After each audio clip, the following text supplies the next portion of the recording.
Mavis is a diesel engine who works for the quarry company shunting freight cars in their sidings. She has 6 small wheels hidden by side plates just like Toby's. Mavis is young and full of her own ideas. She loves rearranging things too and began putting Toby's cars in different places every day. This made Toby cross. Freight cars, he grumbled, should be where you want them, when you want them. Fiddlesticks, said Mavis and flounced away. At last, Toby lost patience. I can't waste time playing hunt the cars with you. Take them yourself. Mavis was pleased. Taking cars made her feel important. At the station, Diesel oiled up to her. Toby's an old fusspot, she complained. Diesel sensed trouble and was delighted. Toby says only steam engines can manage freight cars, continued Mavis. How absurd, squirmed Diesel. Depend upon it, Mavis. Anything steam engines can do, we diesels can do better. Diesel knew nothing about cars, but Mavis didn't realize this. Toby's line crosses the main road behind the station and for a short way follows a farm lane. Frosty weather makes the muddy lane rock hard and very slippery. Toby stops before reaching the lane. His fireman halts the traffic at the crossing, and then he sets off again. By using the heavy cars to push him along, he has no trouble with the frosty rails in the lane and across the road. It is the only safe thing to do in this kind of weather. Toby warned Mavis and told her just what to do. I can manage, thank you, she replied. I'm not an old fusspot like you.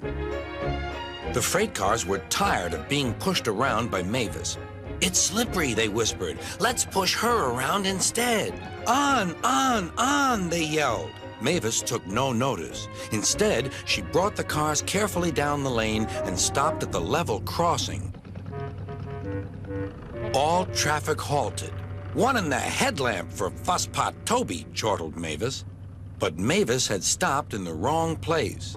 Instead of taking Toby's advice, she had given the cars the chance they wanted. Hold back, they cried. Grrr up, ordered Mavis. The cars just laughed and her wheels spun helplessly. Workmen sanded the rails and tried to dig away the frozen mud, but it was no good. Everyone was impatient. Grrr, wailed Mavis. Toby was in the yard when he heard the news. I warned her, he fumed. She's young yet, soothed his driver, and she can manage her cars herself, interrupted Toby. They're your cars, really, his driver replied. Mavis is supposed to stay at the quarry. If Sir Topham Hatt finds out... Yes, said Toby thoughtfully. He and his driver agreed that it would be best to help Mavis after all. An angry farmer was telling Mavis just what she could do with her train. Having trouble, Mavis? Chortled Toby. I am surprised. Gosh, said Mavis.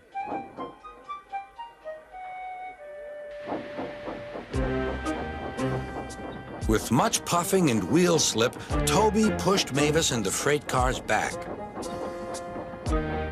The hard work made his fire burn fiercely, and his firemen spread hot cinders to melt the frozen mud.